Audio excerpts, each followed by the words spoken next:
Shalom saudara, mari kita akan mulai prayer, kita berdoa. Bapa di sorga, kami bersyukur atas sepanjang hari ini Tuhan telah mempertemukan kami di dalam ibadah prayer meskipun online. Tuhan berkati di dalam nama Tuhan Yesus. Amin. Haleluya.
Pimpin langkahku setiap waktu dan berjalan dalam Roh-Mu. Nyatakan Tuhan, nyatakan Tuhan kemuliaan-Mu dan berjalan denganku, karena Engkau besertaku. Sekarang ku berjalan, kami tahu Tuhan, ku tahu Tuhan, pimpin langkahku dengan kasih karunia-Mu. Langkahku setiap waktu berjalan dalam Roh-Mu. Ku tahu Tuhan, pimpin dan berjalan denganku. Haleluya. Karena Engkau besertaku.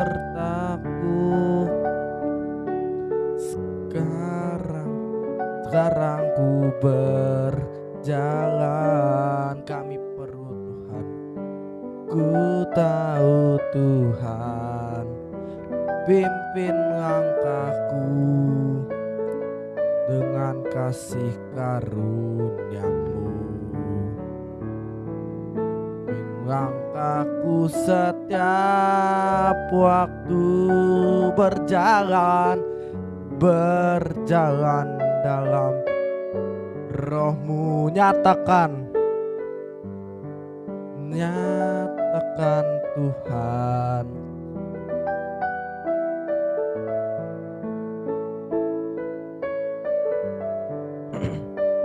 haleluya.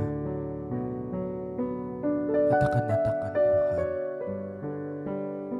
kemuliaan-Mu dan berjalan denganku. Nyatakan Tuhan kemuliaan-Mu dan berjalan denganku. Haleluya, mari sembah Dia.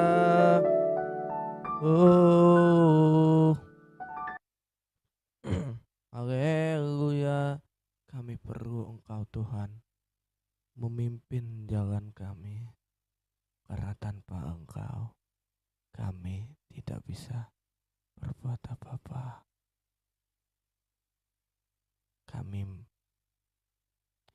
Haleluya. Engkau yang menemukan setiap kami. Sembah Dia. Haleluya.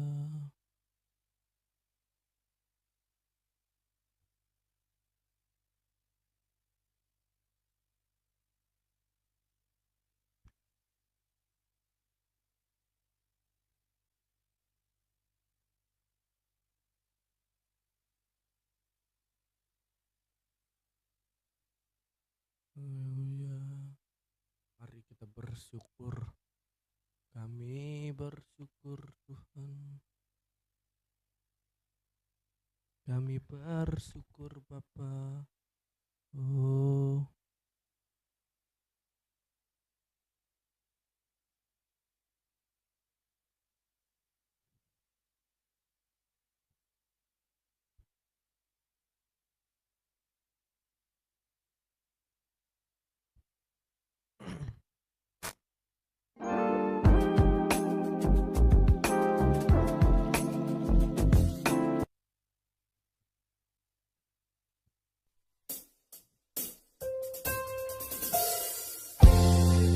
kami bersyukur buat kasih setiamu di dalam hidup kami.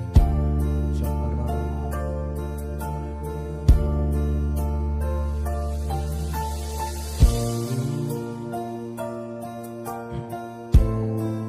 Katakan,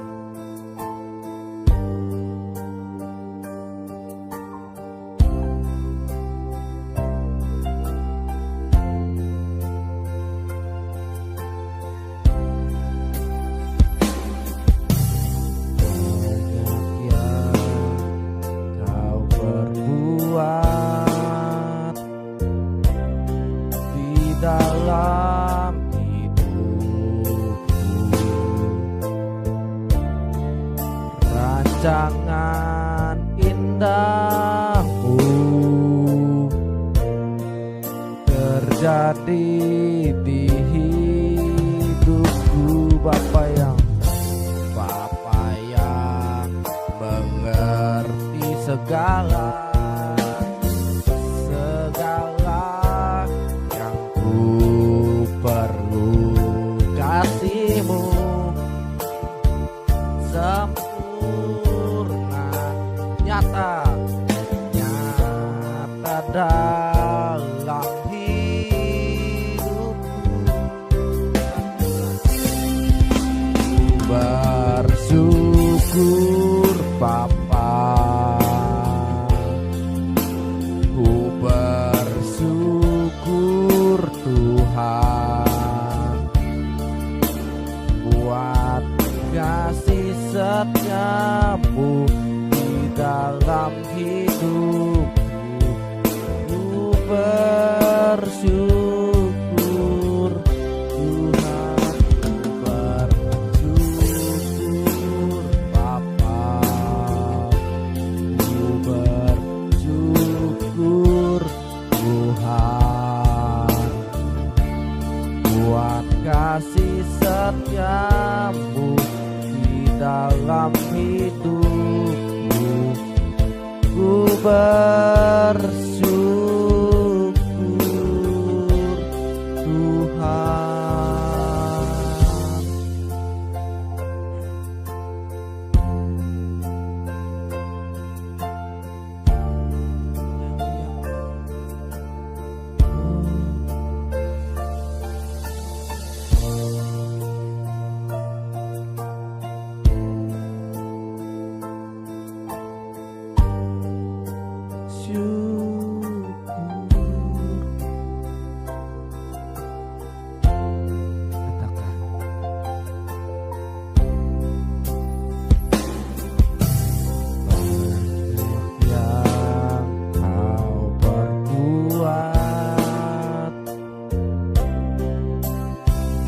Dalam hidupku,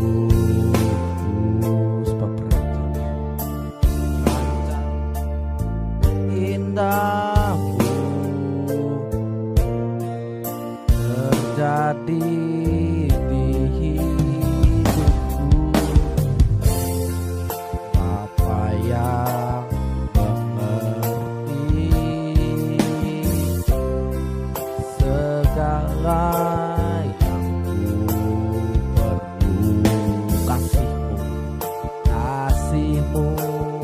sempurna,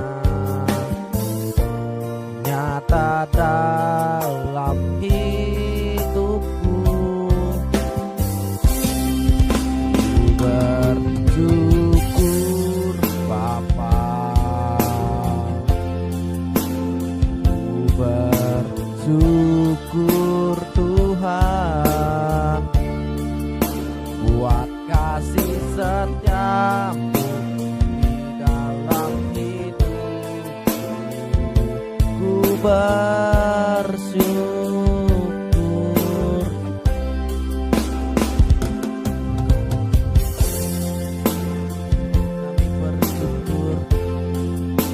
Kami bersyukur Tuhan, karena di dalam setiap kami bersyukur.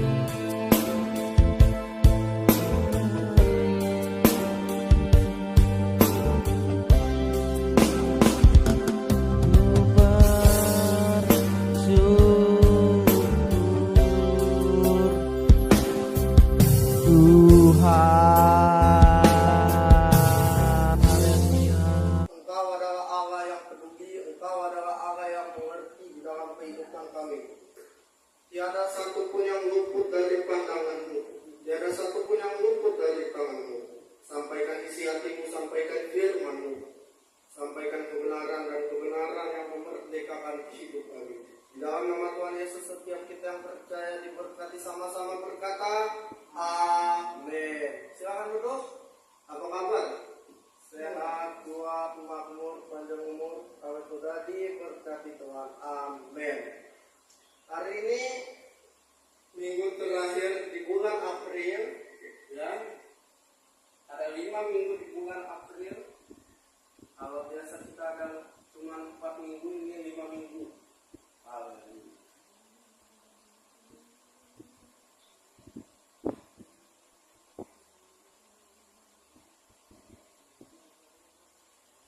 Tenang saya, habis ini kita akan waktu seperti kita akan membahas. Bukan kita sama-sama dalam Roma pasal 7 ayat yang ke-7 sampai ayat yang ke-12. Roma pasal 7 ayat yang ke-7 sampai ayat yang ke-12.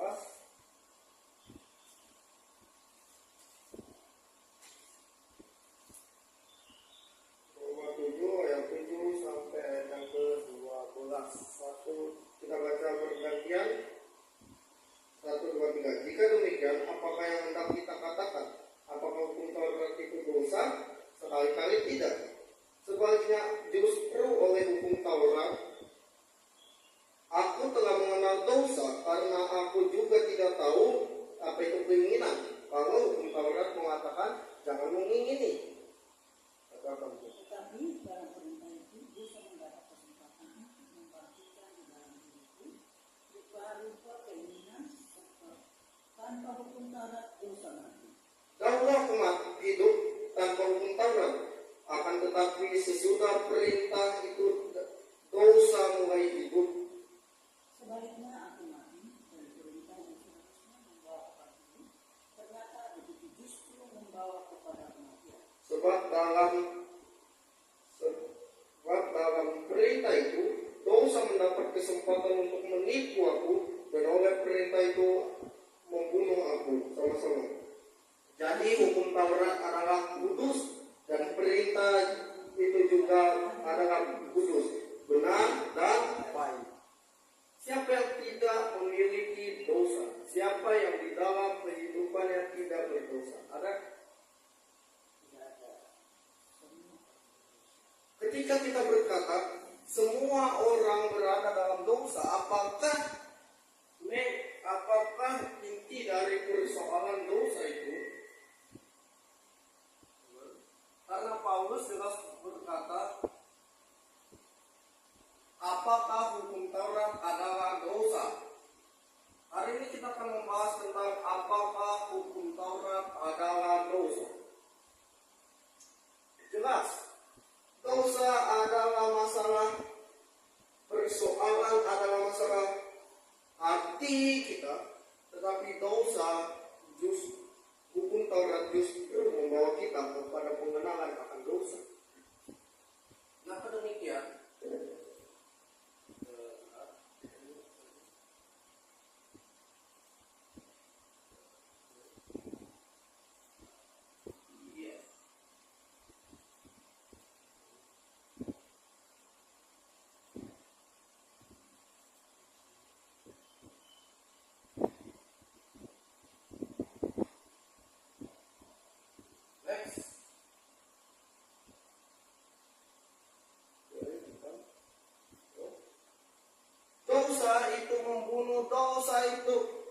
menghancurkan dan dosa merusak hubungan kita dengan Allah.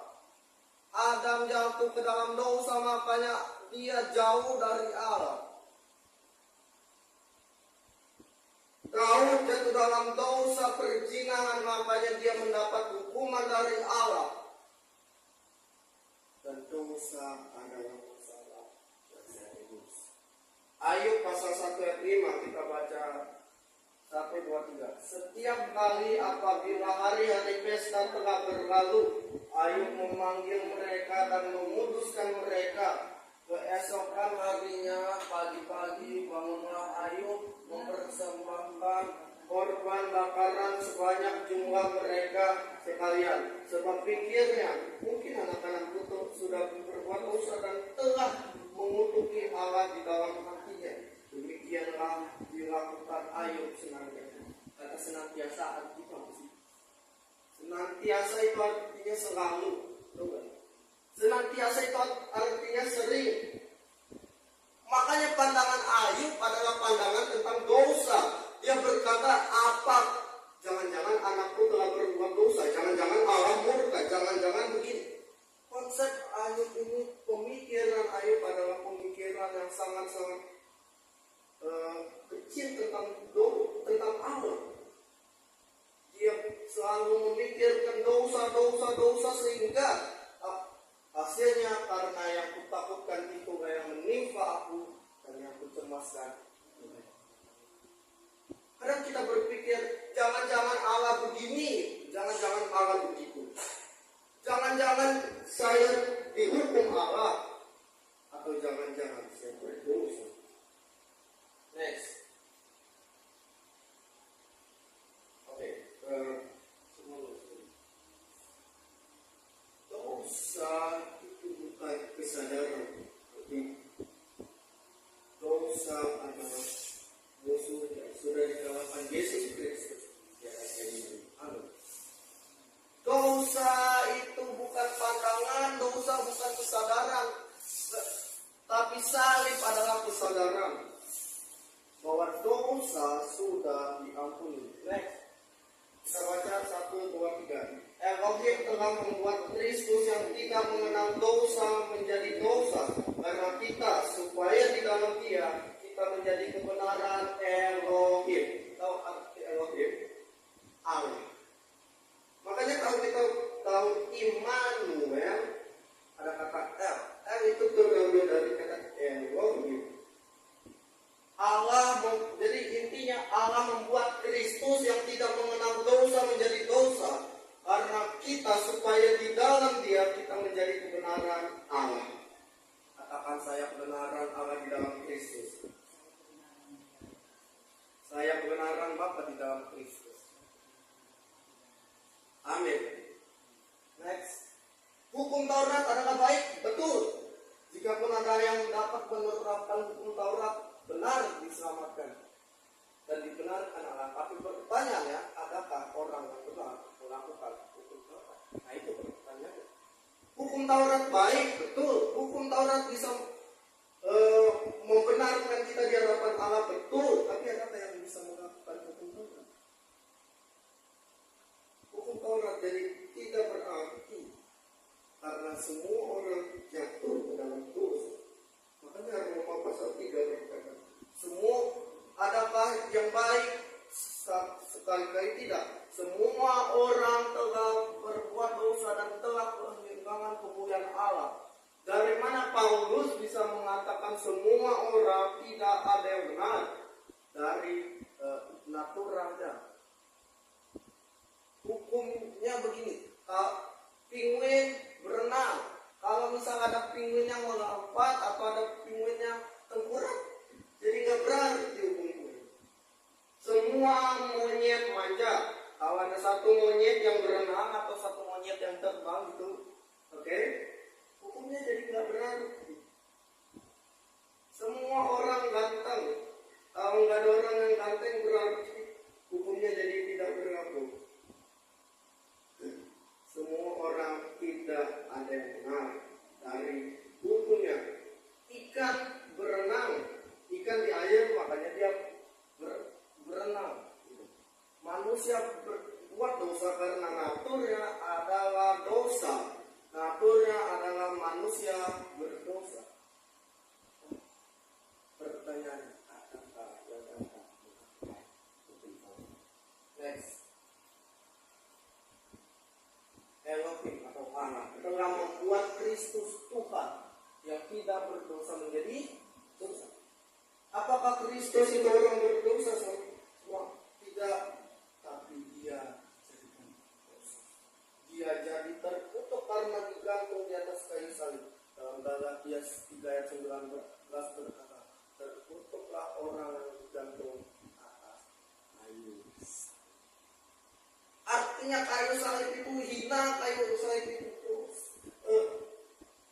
tertutup. Dia dijadikan tertutup supaya kita menjadi Elohim, sama-sama Elohim atau Allah telah membuat Kristus Tuhan yang tidak berdosa menjadi dosa. Apakah Kristus itu orang berdosa? Sama-sama tidak. Tapi dia dijadikan dosa. Dia jadi tertutup karena digantung di atas kayu salib. Galatia 3 ayat 19. Kenapa hukum Taurat itu mengakhirkan dosa? Jawabannya adalah karena hukum Taurat itu adalah mulia, benar, kudus. Kasihlah Tuhan Allahmu dengan segenap hatimu, dengan segenap kekuatanmu, dan dengan segenap akal budimu. Kasihilah sesamamu manusia seperti dirimu sendiri. Apakah yang bisa menentukan? Semua orang telah berdosa, telah kehilangan Tuhan. Sekalipun dia pakai masker rohani, pakai topeng rohani untuk menutup itu, berdosa. Sekalipun orang Farisi, semua orang telah kehilangan kemuliaan. Next. Apa hukum Taurat itu baik? Baik. Karena jadi hukum Taurat adalah kudus dan perintah itu adalah kudus dan benar dan baik. Baik, tapi semua orang sekali lagi telah berdosa dan telah kehilangan kemuliaan Tuhan. Solusinya 2 Korintus 5:21. Elohim telah membuat Kristus yang tidak mengenal dosa menjadi dosa supaya kita dibenarkan menjadi kebenaran Elohim. Amin. Next. Dosa sudah ada jauh sebelum hukum Taurat ada, tapi tidak diperhitungkan. Roma 4 ayat 5 pasal 1, 2, 3. Karena hukum Taurat membangkitkan murka, tetapi di mana tidak ada hukum Taurat, di situ tidak ada pelanggaran. Sama-sama lagi 1, 2, 3. Karena hukum Taurat membangkitkan murka, tetapi di mana tidak ada hukum Taurat, di situ tidak ada pelanggaran. Dosa sudah ada betul, tapi dosa tidak terlalu diperhitungkan karena belum ada hukum Taurat. Bisa jadi kita lihat orang di jalan ngebut gitu atau melanggar lampu merah, tapi anggap kata di Indonesia masih belum ada peraturan. Itu tidak diperhitungkan, tidak terlalu belum ada hukum yang berlaku. Sama tidak hukum Taurat belum ada dosa diperhitungkan, tapi tidak dianggap pelanggaran. Tetapi di mana tidak ada hukum Taurat, di situ tidak ada pelanggaran. Dosa sudah ada betul, tapi dosa tidak diperhitungkan. Di mana tidak ada hukum Taurat, tidak ada pelanggaran. Jadi gini, hukum Taurat itu diturunkan ketika karena kesombongan manusia. Tuhan, aku mau apa cuma gini bawa grace kasih karunia. Gua mau yang lebih, gua mau melakukan. Wah, kayaknya Tuhan. Padahal belum hukum Taurat semua orang itu diberi cuma-cuma. Tapi ketika ada hukum Taurat turun, yang pertama, jangan ada padamu Allah lain di hadapanku. Yang kedua, jangan sujud menyembah kepadanya. Ingatlah dan teruskanlah hari Sabat. Jangan menyebut nama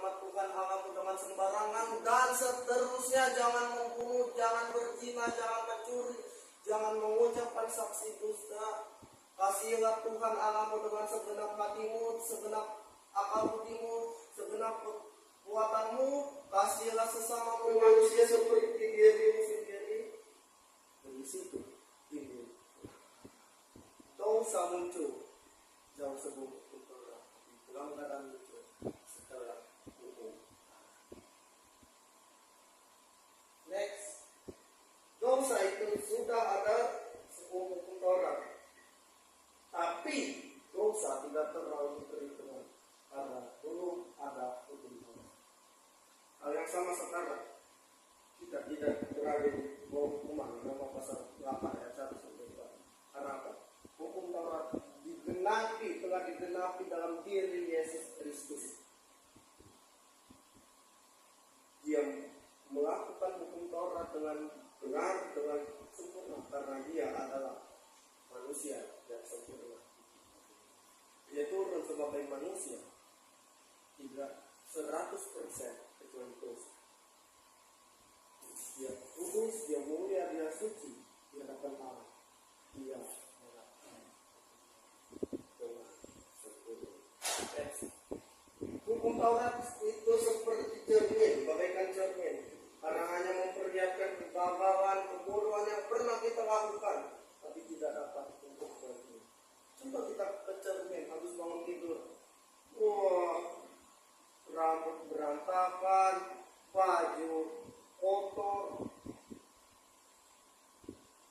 bulu matanya berantakan, ada berantakan lah. Tapi apakah cermin bisa memperbaikinya?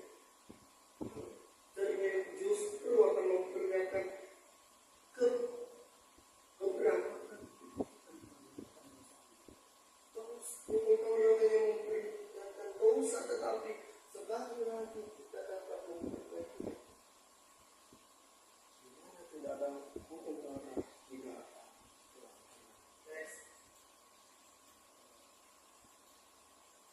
Katanya begini, Amsal 9 ayat 17. Sekali lagi ini ya, bukan perkataan Tuhan tapi perkataan orang-orang bodoh. Di sini ditulis berikutnya, ucapan orang tidak beriman. Air curian manis dan roti yang dimakan dengan sembunyi-sembunyi lezat. Jangan kita pas bilang ini, Alkitab bilang air curian manis, pas ada air curiannya si Joko kita minum, wah manis. Ini ucapan maling, ucapan orang berdosa katanya, ucapan orang-orang yang tidak beriman. Tapi kenapa ditulis? Karena ini sebetulnya ada seperti manusia pada saat air curian manis, pada saat si Joko mau minum, kebelet kencing, kebelet BAB, dia tinggal ke toilet, dia minum, manis banget ya, jadi tambah gula. Next, contoh ini, jangan membunuh, jangan berzina. Tapi apakah ada manusia yang tidak pernah membunuh, tidak pernah berzina? Contoh sederhananya gini, jangan mencuri, ada yang mencuri. Jangan mengucapkan saksi dusta, jangan mengingini sesama pas dilihat mobil tetangga. Baru banget ya. Kasihilah Tuhan Allahmu dengan segenap hati, dengan segenap kekuatan, dan dengan segenap akal budimu. Apakah tidak ada yang menyangkal Tuhan? Yudas Iskariot salah satu contohnya. Dia mengkhianat Petrus, menyangkal Yesus. Tapi Petrus pada akhirnya dia menyadari karena dia berdoa.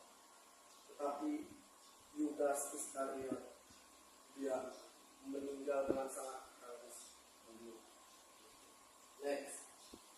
Dua, hukum Taurat harus digenapi, tapi tidak ada yang bisa menggenapi kecuali oleh Yesus Kristus. Baca bersama 1, 2, 3. Janganlah kamu menyangka bahwa aku datang untuk meniadakan hukum Taurat atau kitab para nabi. Aku datang bukan untuk meniadakannya, melainkan untuk membenahi.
Tuhan. God help me. God help us. God help my family. God help my world. Tuhan tolong saya, Tuhan tolong kami, Tuhan tolong keluarga saya, Tuhan tolong kami. Ketika dan terus memandang kepada salib, ketika dan terus memandang kepada Yesus, badai pun pulang. Tapi ketika dan terus teman-teman mengajak Yesus pulang, jika kita mengizinkan Tuhan masuk ke dalam perang kehidupan, badai sesuatu datang.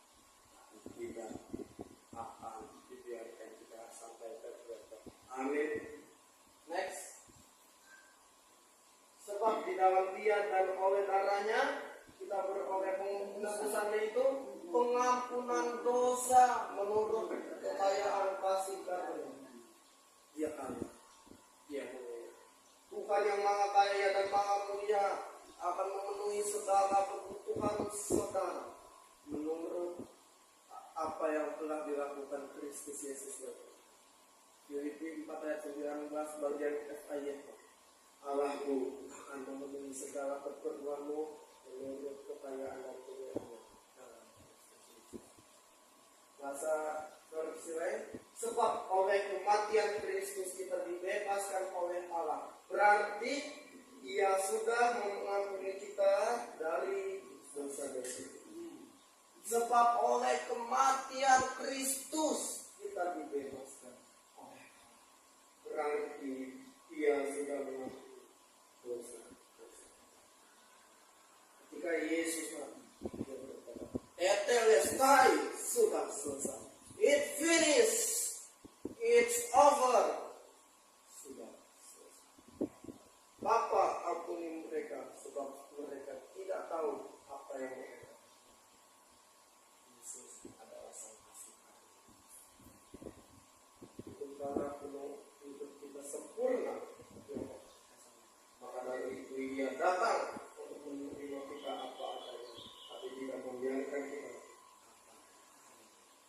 Dia akan memenuhi segala keperluan kita menurut kekayaan dan kemuliaan-Nya. Allah peduli, Allah mengerti segala persoalan yang kita hadapi. Tak akan pernah dibiarkannya ku bergumul sendiri, sebab Allah mengerti. Habis itu kita berdoa. 3. Keselamatan adalah kasih karunia. Efesus 8 ayat Efesus 2 ayat 8 sampai 10. Sebab karena kasih karunia kamu diselamatkan oleh iman, bukan hasil usahamu, tetapi pemberian Allah itu bukan pekerjaanmu. Jangan ada orang yang memegahkan diri, karena kita ini buatan Allah, diciptakan dalam Kristus Yesus untuk melakukan pekerjaan baik yang dipersiapkan Allah sebelumnya. Gini loh, diciptakan itu ada dua, maksudnya diciptakan dari yang belum ada jadi ada, atau diciptakan dari yang sudah ada menjadi ada. Nah, ini bagian kita adalah diciptakan dari yang belum ada. Kenapa? Karena ku telah mati dan tinggalkan. Kita mati, tapi dibangkitkan dalam diri Yesus Kristus yang menciptakan kita untuk melakukan pekerjaan baik yang dilakukan Kristus. Sama-sama baca yang bagian kedua 1, 2, 2. Keselamatan adalah anugerah.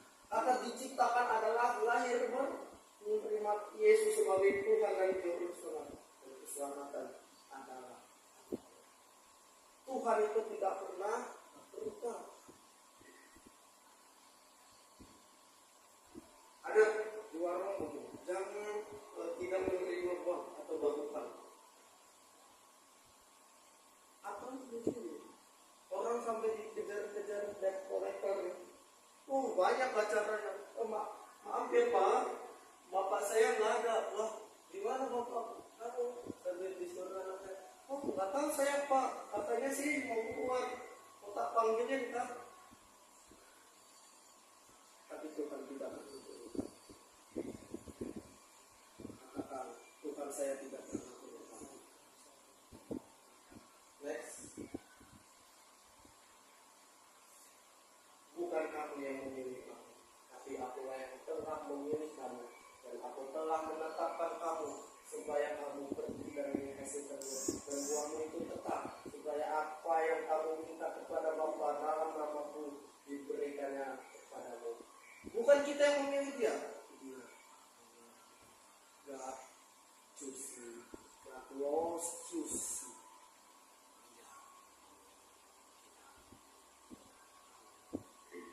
Kita nyanyi lagu Aku Ini.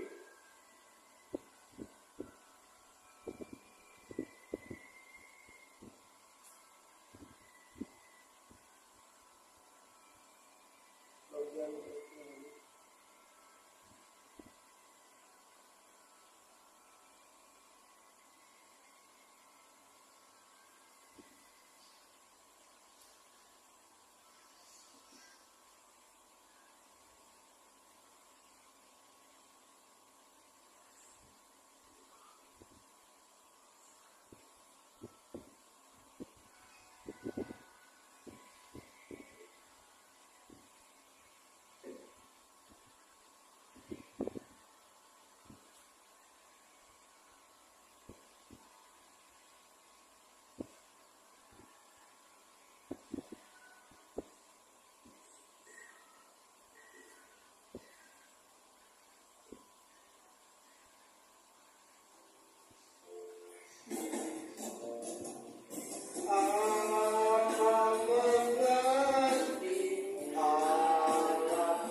Segala persoalan yang kita hadapi, Dia adalah Allah yang peduli, Dia adalah Allah yang mengerti.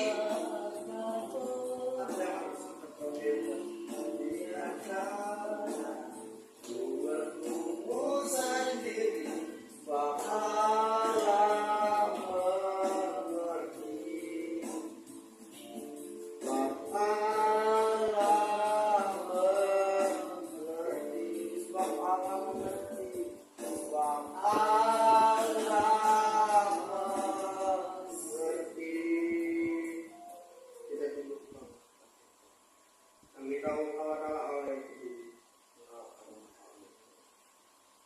Kami diingatkan bahwa keselamatan adalah anugerah. Engkau tidak pernah berutang. Engkau adalah Allah. Keselamatan kami oleh murahan-Mu, kami kasih kami. Isi untuk firman-Mu, isi untuk tuntunan-Mu Tuhan, kami berdoa bagi bangsa dan negara kami, di mana kasus kami mendengar banyak kasus-kasus kejahatan. Kami juga berdoa bagi pemilu tahun 2024 agar semuanya dilancarkan oleh Tuhan. Kasih karunia-Mu turun atas Indonesia. Kami lepaskan kasih karunia-Mu atas Indonesia. Pengurapan-Mu bagi Indonesia. Kami juga berdoa bagi mereka yang sakit oleh pilur-pilur Tuhan Yesus. Mereka sembuh. Bagi mereka yang sakit.